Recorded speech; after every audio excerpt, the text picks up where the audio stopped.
free training provided by the HVAC School podcast is made possible because of the generous support from our sponsors, Testo, Rector Seal, and Carrier. Condensate overflow switches are very much under-considered in both maintenance situations, service calls, and in installations. Technicians, they get used to installing them one particular way, and then they want to apply that rule to every single switch that they run into. And different applications require different types of switches, even in the Unified Mechanical Code. Rector Seal is a leader when it comes to condensate overflow switches.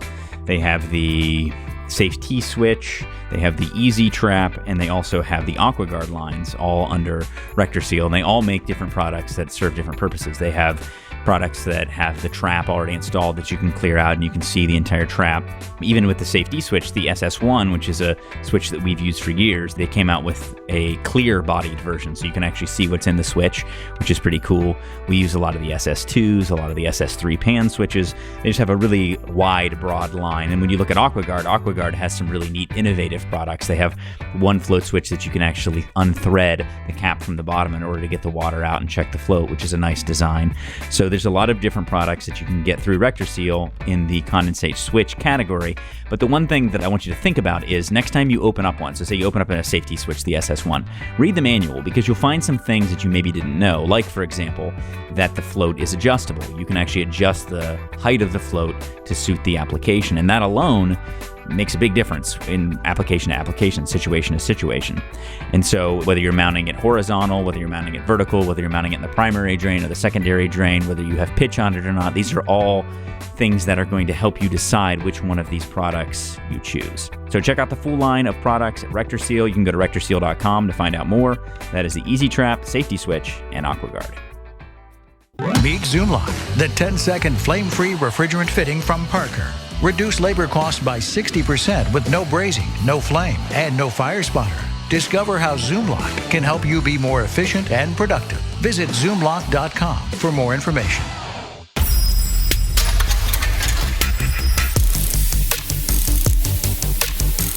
And now, the man who tries to explain makeup, air, and ventilation to his kids whenever they eat out. Bryan Orr. So how goes it? I am Bryan. This is the HVAC School podcast, the podcast that helps you remember some things that you might have forgotten along the way and maybe reminds you of some things that you forgot to know in the first place about heating, ventilating, air conditioning, refrigeration. That is what HVACR stands for. Anyway, a lot of people have commented that the website, hvacrschool.com, is confusing because it should be just HVAC School. I understand, but that domain was already taken. And I like refrigeration, so I included it in hvacrschool.com. And today's episode is not about refrigeration. It's actually about electrical. I did a class recently. A lot of you have been emailing me and messaging me saying that you want me to go back to how I started the podcast, where I did more recordings of classes that I gave. And that's what this is. This is a recording of a class that I gave. The challenge with recording a class is that I'm talking to the people in the class and I'm not really talking to the podcast audience. It's really hard for me to do both. And so you'll notice sometimes I'm referring to things that I'm drawing, and you've got to kind of use your imagination to imagine what I'm drawing, which is challenging for a podcast, which is largely why I went away from this format. But you asked for it and you're going to get it. So today's podcast is all about electrical circuits, and we talk about just the way that electrical circuits are kind of built up. I don't really talk about reading diagrams or symbols of wiring diagrams. I don't talk a lot about that because that would be really difficult to do in a podcast. I'll probably do a video about that at some point, but mostly just how circuits are put together and what's necessary for an electrical circuit and line side, load side, switches, all that sort of thing. So it's a good podcast for a beginner to just start to immerse themselves in the language of circuits, because I think for beginners, people who haven't done it, maybe people who are 2 years or under in the trade, and they just haven't done a lot of electrical diagnosis, it's really overwhelming. And it's always tricky because technicians ask me about low voltage diagnosis and electrical diagnosis more than anything else. They want to learn it. And it's certainly good to do some building up boards and making relay connections and all that. But if you don't do it a lot, if you don't have a lot of experience with actually doing it, it's a hard thing to get your head around. And so I try to teach it in a way that starts to break down the different pieces so that then you can assemble the pieces in the right order in order to get a real circuit that works. So that's what we hopefully do here today on the HVAC School Podcast. So here we go, a class that I did the week of November 1st, 2017 on electrical circuits. Today we're going to talk about circuits. And this is sort of the culmination of the theory. This is where it starts to be applied. And when people have challenges with diagnosis of electrical problems, it's almost universally because they don't understand circuits. They don't understand how circuits work. At some point, there's a misunderstanding there that results in misdiagnosis or trouble with diagnosis. So we talked about some of the components of a circuit yesterday. We talked about conductors, loads, switches, and power source. We're not going to go into super complicated relays or anything today. Next week, we're going to actually assemble some circuits using relays and contactors and light bulbs and switches and all those sorts of things. But today, I'm just going to kind of go over it so that way we just make sure we're all on the same page about how it works. Because what we usually find out when I go from teaching it up here to then doing it on the board is that everybody nods their heads and says, yes, yes, yes. But then when we start doing it, we find out that there's very little awareness of how it actually works. So you're going to want to pay attention to this and ask questions if you don't fully understand what I'm saying. Don't worry about asking a stupid question because there are no such things as stupid questions, just stupid people who happen to ask questions. See, you nodded your head there. That was a joke. Yeah, it just wasn't funny. Okay, that's an old Chris Berman joke. All right, so here we go. We got a circuit. So we start with a power source, and we'll call this a 24-volt AC, 24V AC power source. And we write plus and minus, but really there is no such thing as plus and minus. So it's plus/minus, minus/plus. An alternating current, it's constantly changing, right? So we got our power source, we have our conductors, and now we have some switches, or a switch, and then we have a load, and the load I use is just a simple light bulb to start with. Let's talk about the different parts of the circuit here, because as far as we're concerned, we see the different components, but there's still different parts to the conductors themselves. And this is where, in an alternating current circuit, a lot of guys get thrown off. They like to think of things in terms of direction. They like to think, well, it's coming from this side and it's going to that side, right? It's coming from the left and going to the right is generally how we think about it on a schematic. And so we would like to call the left side hot or a red.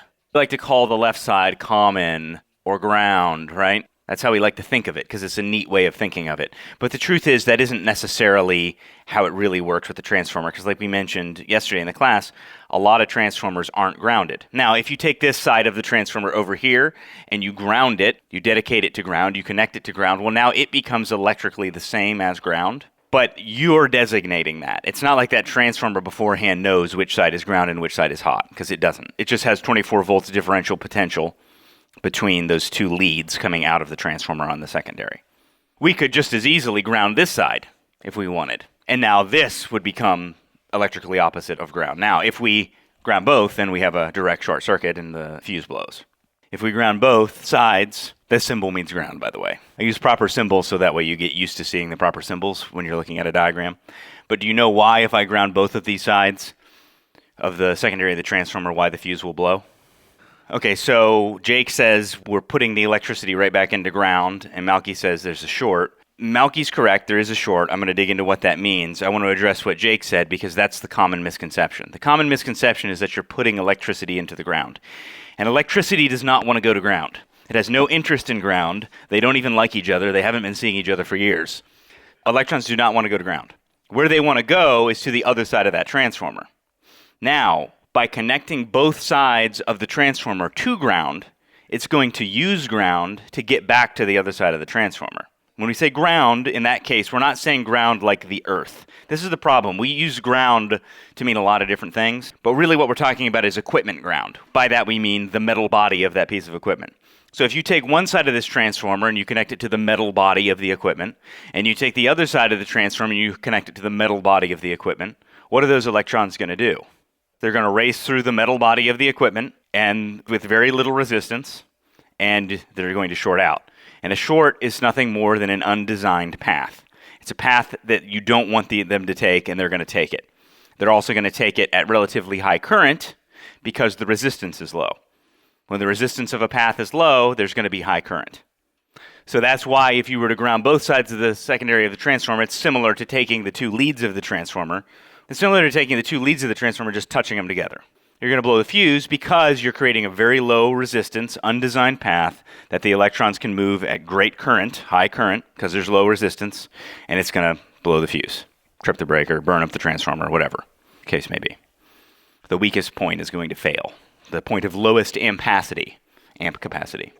So the question is, what's most likely to blow? A fuse or a breaker is a designed weakest link. So we put that in there as a designed weakest link. Now that doesn't mean it's always going to work that way. You can have a transformer fail, but you'll see a lot of manufacturers who, this is older, but you'll see some residential manufacturers who didn't have fuses in their equipment from the factory. Or there'll be cases where somebody, say, installs a zone damper panel or something, and they fail to install a fuse in the secondary transformer. And in that case, when there's no fuse, then whatever the weakest link in that circuit is, that's what will fail if there's a short. And often that's the windings of the transformer itself in the secondary. A very thin wire, basically. And that's the term ampacity. That means amp capacity. How many amps, how much current can this conductor or fuse or whatever, how much can it handle before it breaks apart? So it's interesting because the term fuse, so I'm going to confess something. As a kid, this is partially why I'm such a nerd. My parents had this history series. They were cartoons, okay? It was a cartoon history series called Nest. And they had this episode with Thomas Edison. And Thomas Edison was struggling with coming up with a light bulb.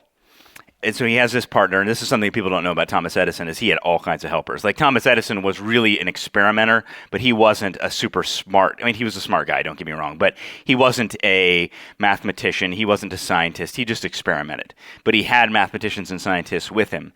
And so this guy rushes in and says, platinum, we should use platinum. Platinum is an infusible metal. And infusible means it doesn't fuse, it doesn't melt, it doesn't break, right? And so at the time, they believed that platinum was an infusible metal. So that point is that fuse, in one sense, it means to break. So when you have a fuse, that means that it's designed to break. It's fusible. So anyway, little side note there. So weakest link is what fails. And we create a fuse point, a point for it that's designed to break, so you don't create damage to important components. The main thing is that understanding that connecting this side to this side is a no-no. That's a short, okay?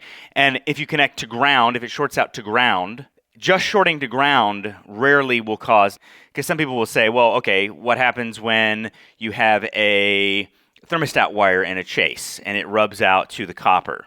Well, that's going to cause a short, right? Yeah, it can, because what happens is a lot of transformers are grounded. So they do have this one side, this common side is grounded, and so somewhere along the line. And so now when any of the wires on this side of the equation connect to copper, that copper is connected to the metal parts in the condenser, which is grounded, meaning bonded back, and everything is all connected. All the metal parts in your house that contain electrical components in them should be grounded, should have some grounding. So anytime something touches anything metal, it's able to get back to that transformer to the other side and create a short. So you have all these interconnected things, but ultimately if you have these two sides touching each other, that results in a short circuit. All right. And this is where technicians go wrong most often when I'm asking them to wire things. They always want to wire things on the hot side without reference to the other side of the circuit. Because new technicians, they're used to wiring up things based on color. They think, all right, red. So you hook red to the red wire and the air handler, and you hook yellow to the yellow wire, and you hook green to the gray wire or the brown wire or whatever. I'm not going to go into all the different color uses, but guys get used to thinking in things in terms of connecting a color to another color, right? But the reality is that wire in the air handler or the condenser goes to a component. So the yellow wire in the condenser, I'm holding up a contactor here, the yellow wire goes to the contactor, right? That's what the yellow wire does. It's there to make connections easily so that at the end, once it goes through any boards and pressure switches or whatever else, it ends up landing here. And this is what guys do when I ask them to start wiring these things. They go and they connect this wire here, and then they're lost. So first off, they're usually lost with just the colors. They're like, well, I'm just used to hooking yellow to yellow. I don't know where that yellow wire goes. Well, I'm telling you, the yellow wire goes to the contactor, pulls the contactor in. So they land the one wire here, and then they don't know what to do on the other side. Well, the other side always has to go back to the other side of the transformer. And so we call that common, but it's just the other side of the transformer. So the transformer, in order to make it easy for technicians, instead of you having to hook directly back to the transformer, they give you this nice little terminal block, and the terminal block has an R wire, and it has a C wire. So they keep everything nice and organized for you. So one side of the transformer is marked C, and the other side is marked R. But you could take that transformer, as long as you swap the grounding as well. And you could swap those two wires and it wouldn't make any difference at the transformer. It's just they're keeping it neat for you. So they're saying one side we're going to call R from now on and the other side we're going to call C from now on.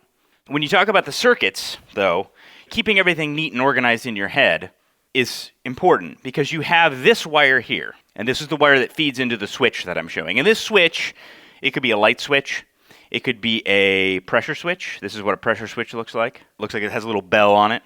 Just so you can kind of imagine while you're looking at that, why is that a pressure switch? Well, just imagine that if you applied pressure on this bellows, that it would open the switch.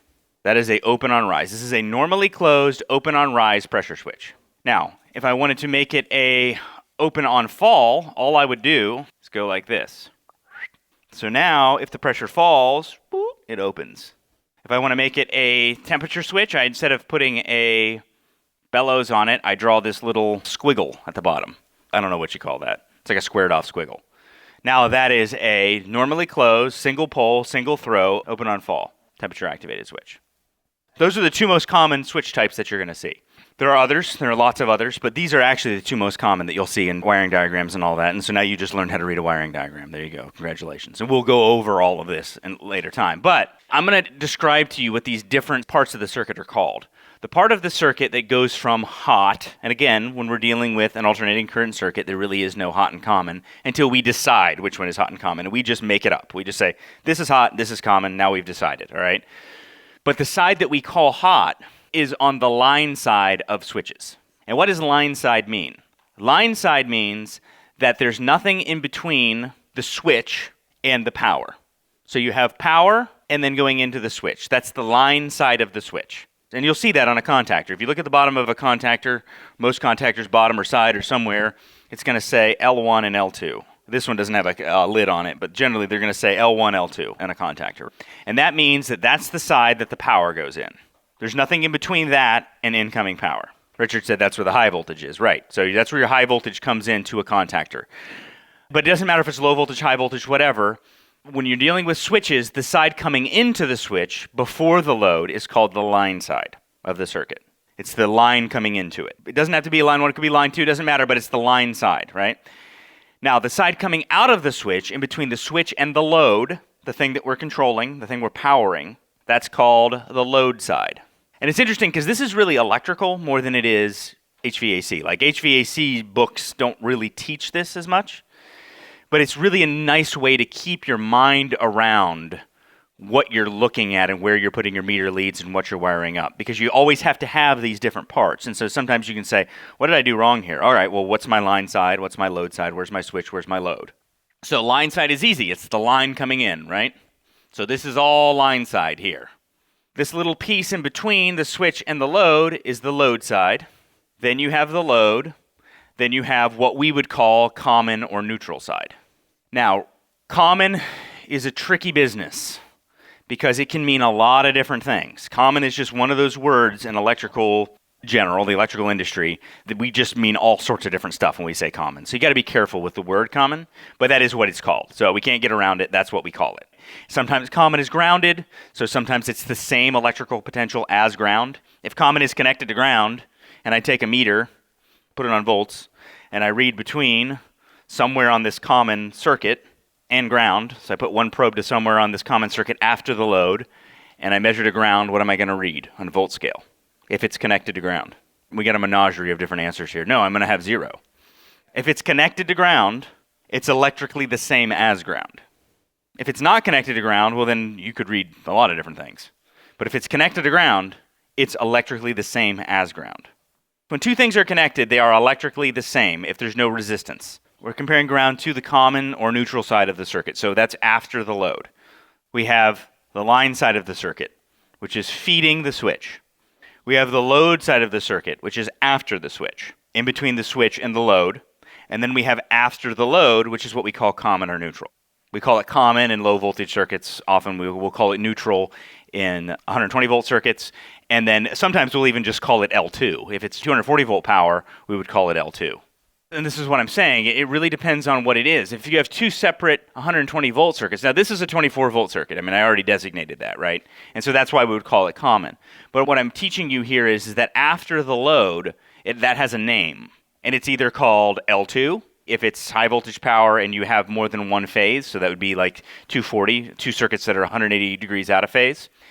Then that would carry current. That's its own leg of power. But in a 120 volt circuit, we'd call it neutral, which is electrically the same as ground, or should be.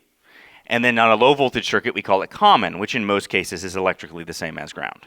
Because in most cases, they ground it. In most cases, they take this common and they connect it to ground somewhere to make it electrically the same as ground. But again, when we say ground, we're not talking about the dirt. We're just talking about all the metal parts in the building. Now, all the metal parts in the building should be the same as the dirt because we have a grounding rod or whatever, but that's for safety. That's not for typical operation. So the question was about wire you check on the outlet side of a contactor. You want to check the common, what we call common on a single-phase motor. When you get into three-phase, there really is no common start and run. But when you're dealing with single-phase, we have different designations for each terminal point. You read on common because common is the common point between run and start. So you're going to read the entire compressor amps, the cumulative amps of both run and the start windings. And so generally that's the black wire on the top of the contactor. So in general, when you're measuring amperages, you're usually going to measure the black wire. That's most common. You're going to read significantly lower if you read the other wires because you're only reading one winding. Just remember, when you utter the word common, always know that there's room for confusion. Always. Because the common terminal, this isn't a total aside, but it's a common misconception.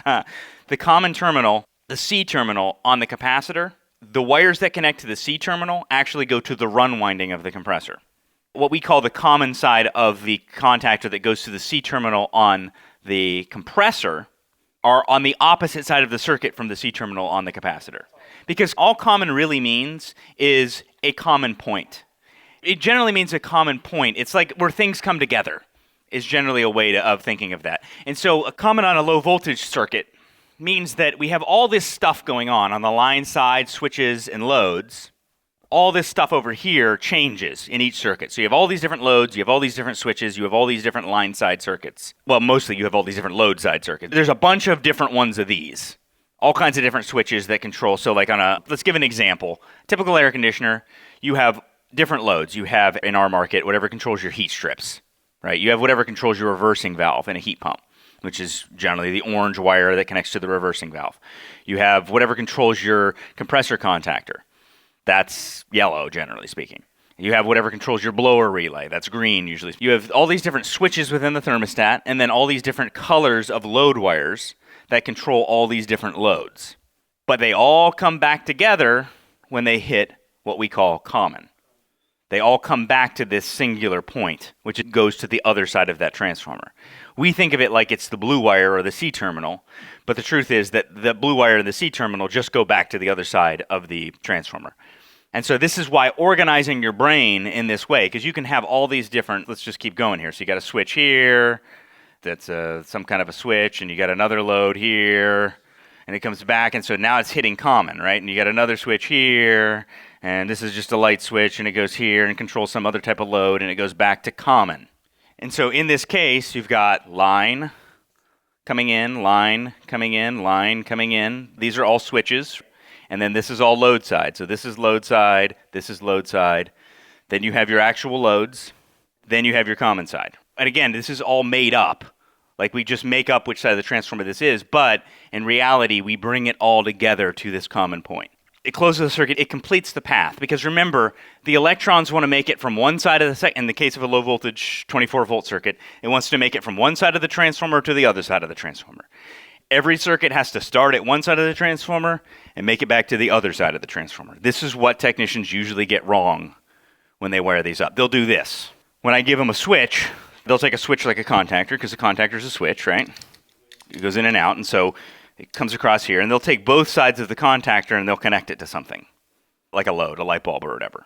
So if I take both sides of this switch and connect it to something, that's not going to do anything. That's creating a circuit that looks like this. Line side, load side. That's the main thing that I was wanting to show you. Before the switch is called line side, after the switch is called load side, between the switch and the load. That's why it's called load side, because it's between the switch and the load that it controls. I teach it this way for a reason, because if you think of a switch like what you normally see, then you're going to get all locked up when you see something you don't see, which comes back to that original thing on the list, which was working on equipment you haven't seen before.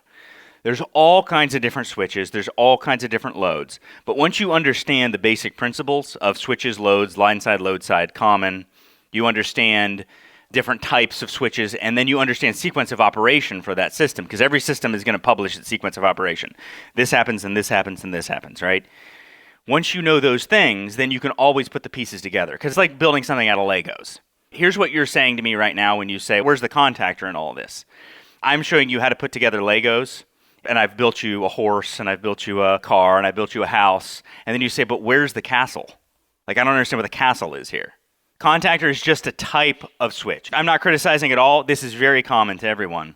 But you have to get away from thinking of things as a contactor or a relay, and instead think of it as a switch and a load, because that's what it really is. This load controls this switch. That's all it is. There's a switch that's controlling the load, and so there's a thermostat that's the switch that's controlling the load.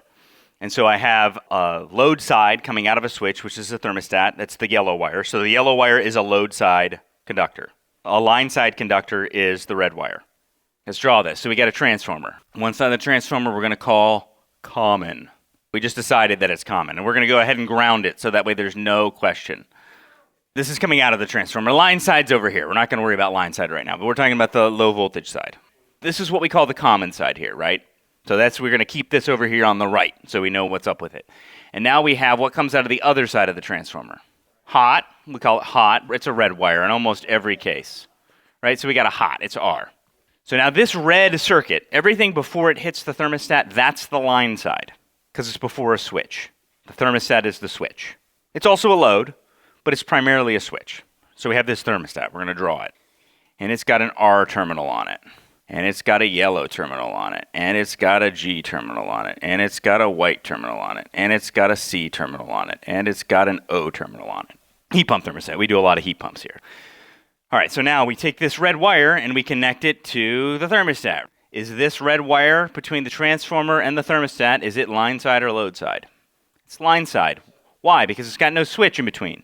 There's nothing in between. It just goes straight to the transformer, right? So that's line side. Now we've got all of these load sides because they're coming out of the switch. The switch is the thermostat. So now we got this yellow wire going to a contactor, Y terminal. Now this is load side because now it's in between the switch and the load. And what is the load in this case? The load is the coil of the contactor, not the switch of the contactor, because the switch of the contactor is the high voltage side. We use the load of the contactor. So we're going to go ahead and draw a contactor here because you guys like your contactors around this joint. We've got a contactor here, and we're going to draw it as a single pole contactor because we see a lot of those. And you got your little side terminals. These little terminals on the side represent the low voltage terminals on the coil on the side. So yellow comes out, and it connects here. So this is all the yellow wire between the thermostat and the contactor, and they connect together in the air handler, right? We know that. At the air handler, there's a center point, but it doesn't matter. It's just taking a path out to the condenser, to that contactor. So this is all load side because it's in between the switch, which is the thermostat, and the contactor, which coil, the contactor coil. It's an electromagnet. It does work. It has resistance. You all agree with that? Electromagnet coil does work, has resistance, so it's a load. And then we take the other side, and where does the other side of this contactor coil go to, this load? Goes to the common. Nailed it, Malky. All right, so it goes to the common. Boom. So now this is all what we would call common side, and this is where it gets tricky. It goes by different names depending on the type of system you're working on, but it all works the same way. Or I shouldn't say all, but in most cases on the stuff we work on, it works the same way. You keep this common or neutral or L2 all on one side by itself. So it's just over here by itself. All the fancy stuff is done on the left side of the diagram, if you will, in most cases. On the hot side, the line side going into the switch, then the load side coming out of the switch going to the load. And there could be a bunch of other switches in here. In fact, in a lot of cases, there are. You have safety. So in this load side of this circuit, there may be a low pressure switch. So a low pressure switch would look like this. High pressure switch will draw one of those. That would be, normally these are all, but it opens on rise. This opens on fall. I'm drawing pretty messy, sloppy work here, but you get how that works now. And this is all load side because it's coming out of the main switch that controls it. Now, we would still say, if we were describing this particular switch, we would call this the line side of the switch. And we would call this the load side of the switch. And in that case, that doesn't mean this is all load side, but we call it the line side of the switch because it's the line coming in. It's closer to the incoming power than it is to the load.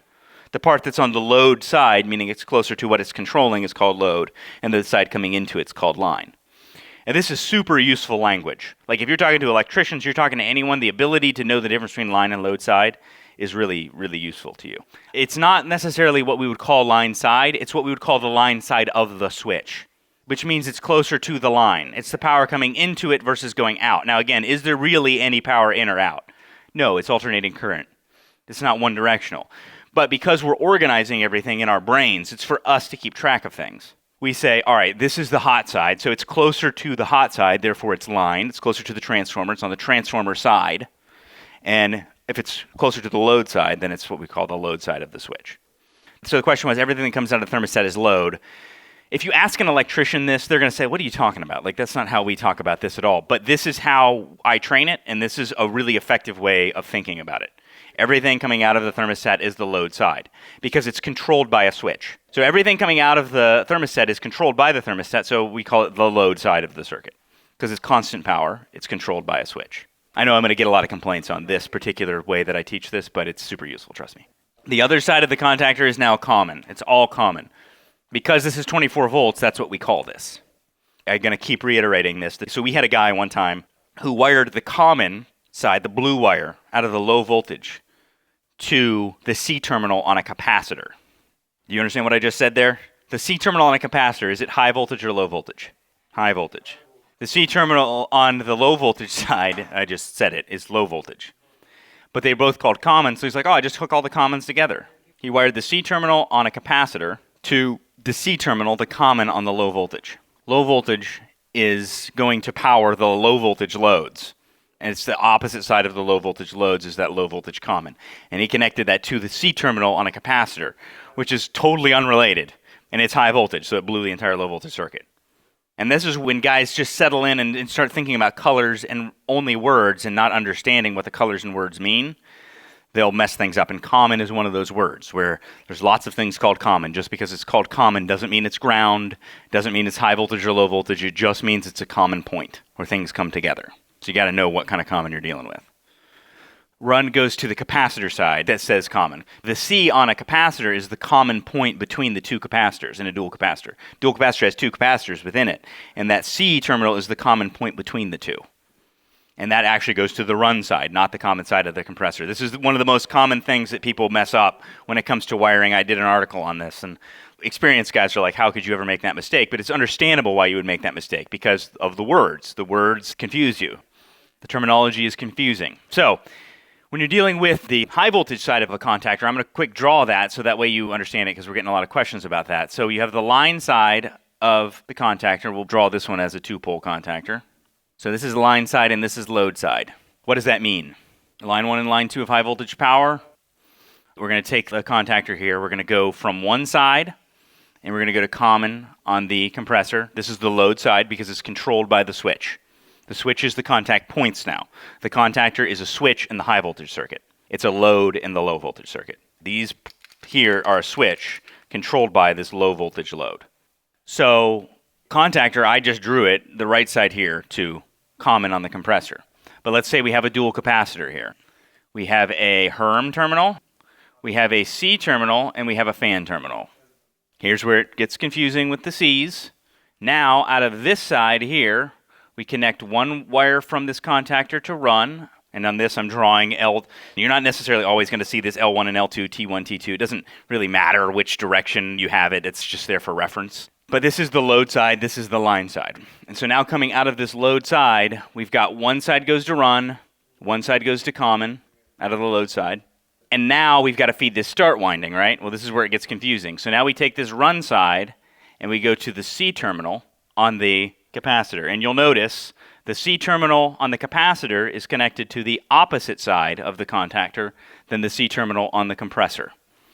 And now HERM goes over to the start terminal on the compressor. That's a high voltage compressor circuit. And so where are our lines and loads? Well, we've got line side here, got our switch here. Now we've got our load side wires. This is where it gets a little bit more confusing.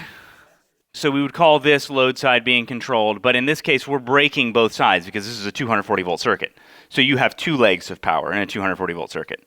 So really, there is no common in a 240 volt circuit. There's no neutral. There's no common, no neutral. Both sides have power. Now, we tend to do more of our switching on one side than the other, typically. But in this case, we've got a two-pole contactor. So now really everything is all load side on this. There really is no common because it's all being controlled by switches. So when that contactor opens, everything is de-energized. Because on this L1 and L2 coming in, you have 120 volts on both legs, opposite phase. So when this one is positive, this one is negative, and that makes your total of 240. Well, the fan is connected in essentially the same way. It's the only thing, so you have your common and run are on opposite sides, L1, L2, and then your start winding on your fan is your brown wire, right? And that goes to the fan terminal on the capacitor. And capacitors are confusing. That's a whole other thing, because a lot of people would say the power coming out of the capacitor is what's feeding, but it's actually not how it works. It just stores it, right? Exactly. We used step-down transformers. That's what we work on. But there's step-up transformers too. So the primary is just the side that has power applied. It's the applied side, meaning that's where it's going in at. And the secondary is where it's coming out at. You can actually swap them too in a lot of cases. But anyway, you're asking, how do you test a transformer? So we got a picture of a transformer up here. You would check power coming in with your 2 meter leads on volts. You'd say, do I have 240 volts, 120 volts, whatever the appliance is? Do I have it going into the transformer? Yes, I do. We'll say we have 240 volts going in and it's wired properly, and then we go right to the outlet, the 2 secondaries coming out, and you test there. Do I have 24 volts or whatever it's designed to step down to coming out? Always between 2 points. You're always checking potential between 2 points. And it's always best to not use ground, because ground is a finicky mistress. Sometimes you have, I won't want to say you have no choice, but sometimes you're using it for a reference point or whatever, and that's okay. But in general, you want to be reading between the two things you're attempting to really know. Do I have potential between these 2 points?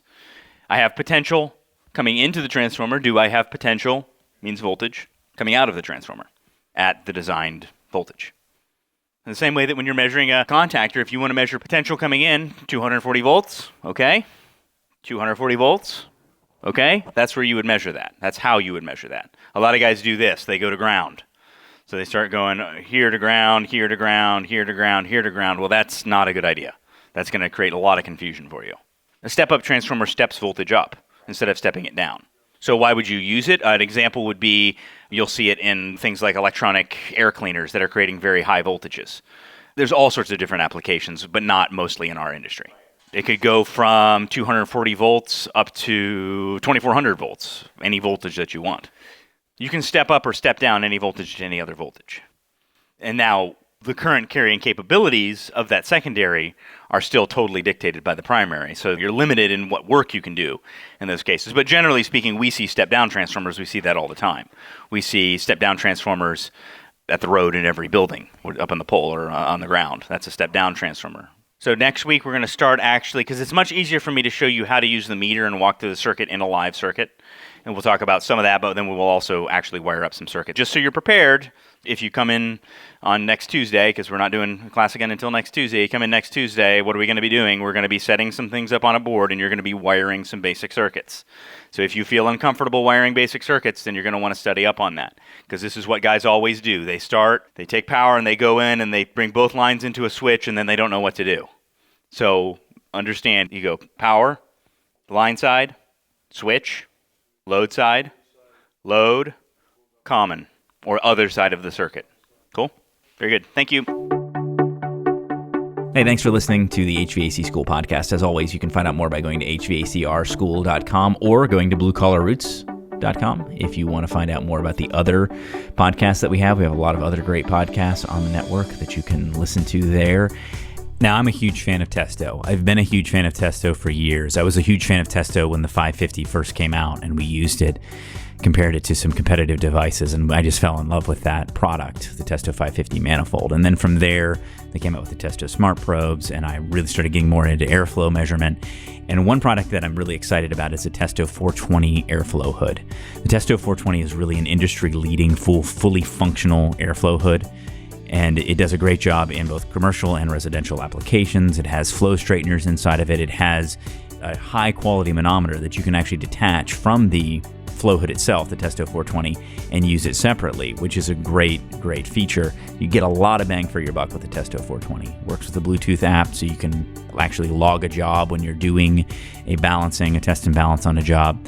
So it just has a lot of really great features. It's very light. It's very easy to handle. That is the Testo 420 flow hood, and I have tried it out. I actually did a video of how to set it up and how to use it on the HVAC School channel. If you want to find out more about it, go to TrueTechTools.com and then just type in 420. Find the Testo 420 on TrueTech Tools. If you want to buy a 420, you can get a great discount by using the offer code GETSchooled in the coupon box that's down on the left side when you start to check out. And I'm going to ask you a favor, because we have seen a little drop in numbers, and this is because there was recently a change in how some of the companies that keep track of these numbers, how they do the math. And so because of that, we saw a small drop in how it's done. And one of the best things you can do to help the podcast is to subscribe to the podcast, and then also tell other people in your companies that you work with or for, or if you own a company or manage a company, have them subscribe to the podcast. Subscribing to the podcast, a common misunderstanding is that subscribing to the podcast means that your phone will download every episode. And that isn't necessarily true. You can go into your phone, depending on the type of phone that you have, but in almost every case, you can go into your phone and you can turn on or off downloads, but you can still subscribe, which means that when you go to the podcast app on your phone, mostly iPhones, that's where most people listen, you go to the podcast app, it'll just show up every time there's a new episode. So that's very helpful. It helps us rank well. It helps our numbers show up well, which is important. We have companies that help us pay the bills around here, Testo, Rector Seal, Carrier, and others who help us with HVAC School, and it's useful if we can show that we have a good amount of subscribers, good amount of downloads, and that's something that you can help me with. So I appreciate it if you do that for me.